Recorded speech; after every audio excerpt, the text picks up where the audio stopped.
আব্বার সাথে ঈদ উপলক্ষে আলাদাভাবে সময় কাটানোর মতো সুযোগ আমাদের হয়নি। হয় দাদা নাহলে আব্বা নিজে হাতে কোরবানি করতেন। আচ্ছা। এবং আব্বা কিন্তু মানে কসাইয়ের কাজ আব্বা অনেক কিছু ভালো জানতেন। ছেলেদেরকে কোরবানি করার সময় আমার বড় ছেলেকে সে আমার সাথে ছুরিও চালাতো আমার সাথে। আমাকে অপহরণের আগ পর্যন্ত আমি প্রতি বছর কোরবানি গরু কিনতে যেতাম। এটা আমার ওটা আলাদা আনন্দ লাগে একটা। ছোটবেলায় যখন আপনার ঈদের কোনো স্মৃতি আছে কিনা, যখন আপনার বাবা বাংলাদেশ জামাত ইসলামের পুরো বাংলাদেশের দায়িত্বে ছিল, আমির ছিল, সেই ক্ষেত্রে সে তো আসলে ওইভাবে সময় দেওয়াটা খুব কঠিন ছিল ঈদের মধ্যে। সেরকম কোনো স্মৃতিচারণ আছে কিনা যে আচ্ছা, ছোটবেলা বলতে আপনি কত বছর বয়স থেকে বোঝাচ্ছেন এটা একটা ফ্যাক্টর। আমি সাধারণত আমরা এটা কলেজ কলেজে ছিলেন 1969 থেকে। আচ্ছা। তো এর আগেরও আমার ছোটবেলা আছে, তখন উনি আমির ছিলেন, উনি সেক্রেটারি জেনারেল ছিলেন। আমার জন্মের আগে উনি সেক্রেটারি জেনারেল হয়েছেন এবং দীর্ঘ 12 বছর উনি সেক্রেটারি জেনারেল ছিলেন, তারপরে উনি আমির হয়েছেন। তো আমরা ছোটবেলায় একান্নবর্তী পরিবার ছিলাম। আচ্ছা। আমার দাদা আব্বারা, কয়েক ভাই, ইভেন বোন, তাদের ফ্যামিলি। ঈদ একটা উৎসবের মতো ছিল। আব্বাকে ছোটবেলায় আসলে আমরা খুব একটা পাইনি, এর কোনো আফসোস নেই। ঈদের মধ্যে কি পাওয়া যেত না? ঈদেও ওনার সংগঠনের লোকজনই সারাদিন আসতে থাকতো, ওনার সাথে দেখা করতো। আচ্ছা। তো উনি ওগুলো নিয়ে ব্যস্ত থাকতেন। কখনো কখনো ঈদের সময় হয়তো ঢাকার বাইরেও থাকতেন, বা দেশের বাইরে, মানে তৎকালীন পশ্চিম পাকিস্তান যেটা আমাদের হেড অফিস ছিল, ওখানেও হয়তো কোনো কোনো সময় দু একটা কাটাতেন। আমার অত কিছু মনে নাই, কিন্তু আমরা ছোটবেলায় খুব কম পেয়েছি ঈদের দিনের। একদম ছোটবেলার কথা বা 71 উনি আমির হওয়ার পরে পাকিস্তান আমলে বাকি সময়টুকুর কথা বলতে পারি যে উনার সকাল থেকেই নামাজের পর থেকেই, নামাজেও অনেক আপনার সংগঠনের লোকজন আসতো ওনার সাথে দেখা করতে। নামাজের পরে থেকে নিয়ে সারাদিন মোটামুটি ওনার কাছে সংগঠনের লোকজন দুপুর পর্যন্ত থাকতো, জোহর পর্যন্ত। এরপরে উনি আবার দুপুরে খাওয়ার পরে জোহর নামাজ পড়ে খেয়ে উনি বিশ্রাম করতেন। ওনার রুটিন উনি, আমি তো 30 বছর সামরিক বাহিনীতে ছিলাম, এত কঠোর রুটিন মেনটেন করার ব্যক্তি আমি জীবনে দেখিনি কোথাও। মানে কিরকম কঠোর? মানে উনি ওনার টাইম এত একেবারে ঘড়ি মিনিট ধরে ধরে উনি কাজ করতেন। ঘুম কি সবসময় এক টাইমে ঘুমাইতে পারতেন? একদম কোনো বেশ মানে ইভেন যেদিন উনি বন্দী হয়েছেন তার আগের রাত্রে উনি ওনার টাইম মতো ঘুমিয়েছেন। ওনার এবং উনি শোয়ার সময় উনি পড়ে পড়ে ছোটোবেলা থেকে দেখেছি সারা জীবন একটা অভ্যাস, ওনার উনি কিছু সময় নষ্ট করেন না। ইভেন আপনার যখন আমরা কোথাও, আমার মনে আছে 2005 সালে আব্বাকে নিয়ে লন্ডনে গেলাম, তো ভিআইপি লাউঞ্জে ওখানে ফ্লাইট আমি চেক ইন করে ওয়েট করছি ফ্লাইটের জন্য, উনি ভিআইপি লাউঞ্জে সোফার মধ্যে শুয়ে উনি বই পড়ছেন। তো ওনার সাথে সবসময় রিডিং ম্যাটেরিয়াল থাকে, উনি কোনো সময় নষ্ট করেন না, একটা মিনিটও উনি সময় নষ্ট করেন না। কোরআন হাদিস পড়া বা ভালো কথা বলা, ভালো কাজ করা, বই পড়া, এই সমস্ত ছাড়া উনি কোনো দিনই অযথা সময় নষ্ট করেন গল্প করে। ঈদের দিন ওনার সাথে সবসময় মানুষজন থাকতো। আমরা দুপুরে খাবার সময় একসাথে খেতাম, রাতে হয়তো খাওয়ার সময় একসাথে খেতাম, কিন্তু এছাড়া আব্বার সাথে ঈদ উপলক্ষে আলাদাভাবে সময় কাটানোর মতো সুযোগ আমাদের হয়নি। হয়েছে যখন ইংল্যান্ডে ছিলাম ওই সময়গুলো, ওখানে তো ঈদের কোনো অনুভূতি নাই। আমরা তো ঈদের দিন এমন হয়েছে যে নামাজ পড়ে ক্লাস করতে গিয়েছি, ওখানে তো আমার ঈদের ছুটি নাই কোনো। আমরা যেমন সাধারণত, মানে আমার স্মৃতিচারণ থেকে যদি আমি বলি, আমার বাবাকে নিয়ে আমরা গরু কিনা বা ছাগল কিনা, হাটে যাওয়া। আচ্ছা, ভালো কথা বলেছেন। 71 সাল পর্যন্ত, 71 সাল না 70 সাল পর্যন্ত, কারণ 71-এ তো আব্বা একটা সব ইয়েতে গেছেন, ওনার কেন্দ্রীয় মন্ত্রিসভার বৈঠকে গিয়েছিলেন, ওখানে আটকা পড়ে গেছেন। আসতে পারেননি, কোরবানির ঈদের আগেই উনি আটকা পড়ে গেছেন করাচিতে, লাহোরে।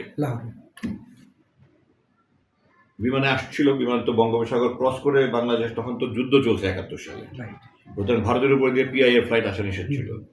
তো ওই বঙ্গোপসাগর ঘুরে শ্রীলঙ্কার দিক দিয়ে, মিয়ানমারের দিক দিয়ে ঢুকতে হতো। তো বাংলাদেশ ভূখণ্ডে ঢুকার আখ্যান দিয়ে ওটা ডিরেক্ট শ্রীলঙ্কা যায়, ওখান থেকে জেদ্দা চলে যায়, ওখান থেকে হোয়াইট পাকিস্তানে চলে যায়।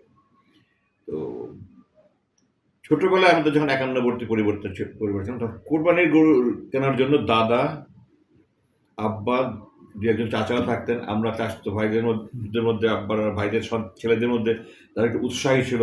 আমি সবসময় অতি উৎসাহী সব কিছুতেই।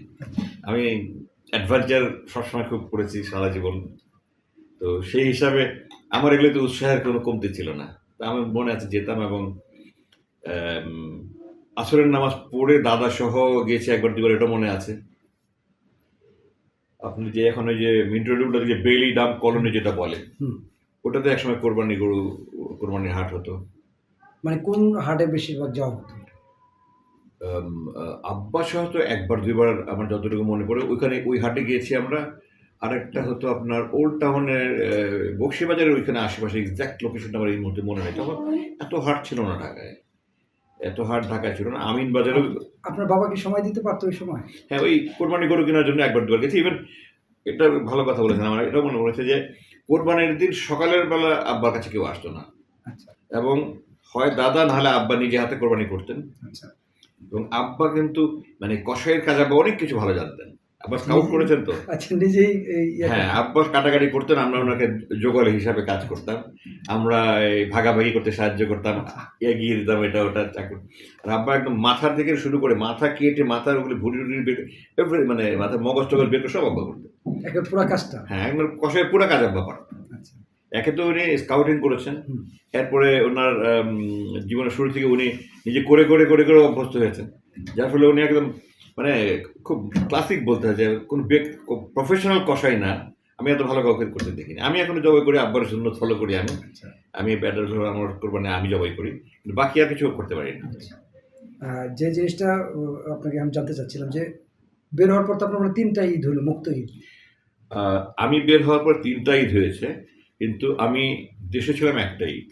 দেশে ছিলেন মানে গত কোরবানির ঈদ আমি হজে, ৩টা ঈদের একটু শুনতে চাচ্ছি। গত কোরবানির ঈদে আমি হজে ছিলাম। প্রথম ঈদটা কিভাবে কাটালেন বের হওয়ার পর? অন্যান্য বছর ঈদে যত উত্তেজনা ছিল, আনন্দ ছিল, ওটা ছিল না। কারণ কেন ছিল না? এই আমার জীবনের প্রথম আমার মা ছাড়া ঈদ ছিল ওটা, আচ্ছা। আমার বাসায়। বন্ধু জীবনে তো ১৭টা ঈদ, মগবাজারের বাসায়। হ্যাঁ, বন্ধু জীবনে ১৭টা ঈদ তো ওখানে ছিল। আচ্ছা। মুক্তির পরে জানলাম আম্মা নেই। তো আমার বইয়ে লিখেছি, অনেক সাক্ষাৎকারে বলেছে আমার জীবন সমস্ত দুনিয়া একদিকে, আমার মা একদিকে ছিল। আমার মা ছিল না, আমার মা আমার জীবনের বেস্ট ফ্রেন্ড ছিল।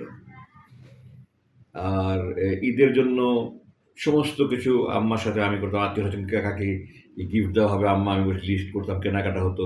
আমার ওয়াইফ কিন্তু আমার আত্মীয় ছিল, সে সাহায্য করতো আত্মীয়া। কোরবানির সময় আগের দিন বসে আমরা তো ভাইরা সবাই বিদেশে থাকে, আপনারা জানেন, আপনার হাতে টাকা পাঠিয়ে দিত। তো ৩টা গরু ৪টা গরু হয়েছে, ৩টা ৪টা খাসি হয়েছে বাসায়। তো এগুলি সব কাকে গরু খাসি 2টা দেওয়া হবে, কাকে শুধু গরু দেওয়া হবে, কাকে খাসি দেওয়া হবে, কী পরিমাণ দেওয়া হবে, আমি আর আম্মা ঈদের কয়েকদিন আগের থেকে বসে বসে এগুলি পরিকল্পনা করতাম কোরবানি ঈদের আগে। কোরবানির ঈদে। আচ্ছা। আর কেনার সময় আমি যেতাম। আমি একেবারে 2015 পর্যন্ত, আমাকে অপহরণের আগ পর্যন্ত আমি প্রতি বছর কোরবানি গরু কিনতে যেতাম। এটা আমার ওটা আলাদা আনন্দ লাগে একটা, যেহেতু ছোটবেলায় করেছি। আপনার বাচ্চারা যায় কিনা আপনার সাথে এখন? আমার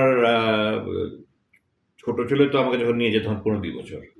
আমার বড় ছেলে সে 2 একবার গিয়েছে। তো এ তো ও 2013 সালে দেশ ছাড়তে হয়েছে তাদের নিরাপত্তার কারণে, লেখাপড়া করার জন্য মালয়েশিয়া চলে গেছে। এর আগে সে 2-3 বার গেছে আমার সাথে, যখন একদম একটু বড় 12-13 বছর হয়েছিল সে আমার সাথে গেছে। ইভেন টু দ্য এক্সটেন্ট আমি আমার ছেলেদেরকে কোরবানি করার সময় আমার বড় ছেলেকে সে আমার সাথে ছুরিও চালাতো আমার সাথে। তো আনন্দের ছিল না অ্যাকচুয়ালি। মানে ওই ঈদটা আপনার জন্য বেদনাদায়ক বলা যায়। বেদনা মানে এটা আত্মীয় স্বজন আসছিল দেখে ওটা কিছুটা ফিলটা হয়েছে। কিছুটা আর আমরা তো আপনি জানেন কেন, আমরা চাচা ফুফুরা তো সব পাশাপাশি থাকি আমরা। আপনারা 4 ভাই বোনদের বাসা সব পাশাপাশি। অবশ্য একজন ফুফু বেঁচে আছেন, বাকি চাচা ফুফু সব চলে গেছেন, ওনাদের ছেলে মেয়েরা আছে। আমরা তো চাচতো ফুফু তো ভাই বোন আমরা সব পাশাপাশি থাকি। সেই হিসাবে মানে একেবারে নিঃসঙ্গ অবস্থায় কাটেনি। তো নিঃসঙ্গ অবস্থায় কাটলে আরো কষ্টদায়ক হতো জিনিসটা। কিন্তু ওই আগের রাত থেকেই মন খারাপ, আমি আমার স্ত্রী, যে আম্মা নাই, জীবনে প্রথম এখানে ঈদ করছি। যেমন আনন্দ উত্তেজনা ওই ধরনের কোনো অনুভূতি ছিল না।